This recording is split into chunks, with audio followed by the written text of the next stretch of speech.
السلام علیکم، میرا نام ہے رحمان۔ امید کرتا ہوں آپ سب خیریت سے ہوں گے۔ آج کا ہمارا موضوع حضرت نوح علیہ السلام کی کشتی کا واقعہ ہے۔ آج میں آپ کے سامنے حضرت نوح علیہ السلام کی کشتی کا واقعہ پیش کروں گا۔ اللہ تعالیٰ نے حضرت آدم علیہ السلام سے 1000 سال بعد حضرت نوح علیہ السلام کو اس دنیا میں بھیجا۔ حضرت نوح علیہ السلام، جن کو کافی جگہ پہ عبد الجبار، عبد الغفار، الیاس اور نوح علیہ السلام کا لقب ملا۔ حضرت نوح علیہ السلام کو نوح علیہ السلام اس لیے کہا جاتا ہے کیونکہ وہ اپنی امت کے لیے اتنا روئے کہ ان کا نام نوح علیہ السلام پڑ گیا۔ حضرت نوح علیہ السلام بچپن سے ہی اپنی امت کو اللہ کی طرف رجوع کا بتاتے رہے اور ان کو کہتے رہے اللہ ایک ہے، اسی کی عبادت کرو۔ لیکن وہ بدبخت قوم صرف بتوں کی پوجا کرتی تھی اور بتوں کو اپنا خدا مانتی تھی۔ کافروں کو تو حضرت آدم علیہ السلام کی 1000 برس عمر پر بھی اعتراض تھا، کافر کیوں نہ کریں۔ خیر، اللہ نے اگر حضرت آدم علیہ السلام کا نہیں بتایا تو دوسری جانب حضرت نوح علیہ السلام کا قرآن پاک میں ان کی عمر کے حوالے سے 900 برس کا ارشاد ہے۔ حضرت نوح علیہ السلام اپنی قوم کو اللہ کی طرف بلاتے رہے لیکن ان میں سے کوئی نہ آیا۔ چنانچہ ان کی ہی خاندان میں سے کچھ افراد جو حضرت نوح علیہ السلام کے ساتھ تھے، کئی جگہ ان کی تعداد 80 بھی بتائی گئی ہے، جن میں حضرت نوح علیہ السلام کی 3 بیویاں اور 3 بیٹے بھی شامل تھے۔ جیسے ہی حضرت نوح علیہ السلام کی عمر تقریباً 600 برس ہوئی تو حضرت نوح علیہ السلام نے اپنی قوم کو کہا تمہارے پاس 300 سال کی اور مہلت ہے۔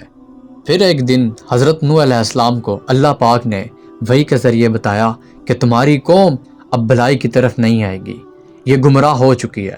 تو حضرت نوح علیہ السلام نے اللہ پاک سے کہا اے اللہ، میری قوم کو نیست و نابود فرما۔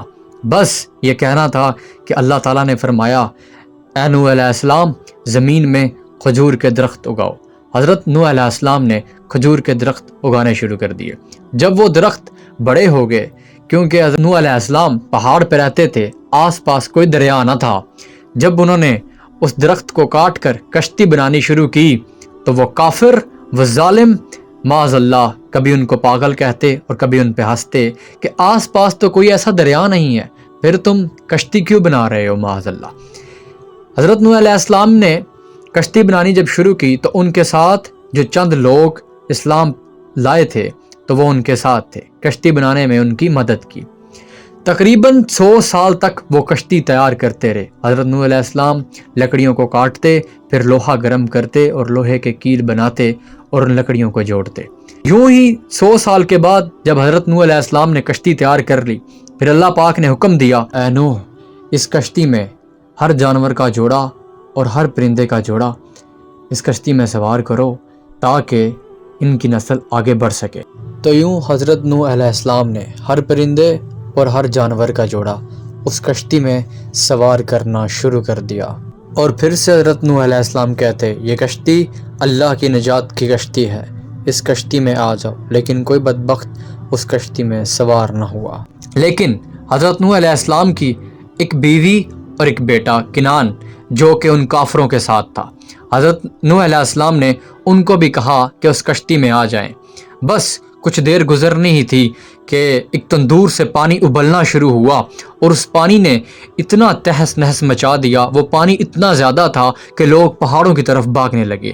حضرت نوح علیہ السلام نے اپنے بیٹے اور اپنی بیوی کو پھر سے کہا کہ اس کشتی میں سوار ہو جاؤ، یہ کشتی اللہ کی ایمان کی کشتی ہے، یہ کشتی نجات کی کشتی ہے، اس کشتی میں جو سوار ہوگا وہ اللہ کے ایمان میں ہوگا۔ لیکن انہوں نے صاف انکار کر کے کہا کہ ہم پہاڑ میں جا کے کہیں چھپ جائیں گے، ہم اس کشتی میں سوار نہیں ہوں گے۔ پھر اتنا سخت اور اتنا خطرناک طوفان آیا، اتنا خطرناک وہ پانی کا سیلاب تھا کہ وہ ساری قوم اس میں نیست و نابود ہو گئی، اور تقریباً 40 دن حضرت نوح علیہ السلام کی کشتی اس پانی کا طواف کرتی رہی۔ جب 40 دن کے بعد طوفان تھم گیا تو حضرت نوح علیہ السلام نے کبوتر کو زمین کا جائزہ لینے کے لیے بھیجا۔ کبوتر زمین پہ جا کے زیتون کی ایک ٹہنی لے آیا، اور حضرت نوح علیہ السلام کو اس طرح پتہ لگ گیا کہ طوفان تھم چکا ہے، اور پھر حضرت نوح علیہ السلام نے تمام جانوروں اور پرندوں کو آزاد کر دیا اور اپنے دونوں بیٹوں کو دونوں جانب بھیج دیا تاکہ ایک نئی نسل شروع ہو سکے۔ یہ تھی ہماری آج کی ویڈیو، جڑیے رہے گا ہمارے ساتھ۔ تب تک کے لیے اللہ حافظ، اللہ نگہبان۔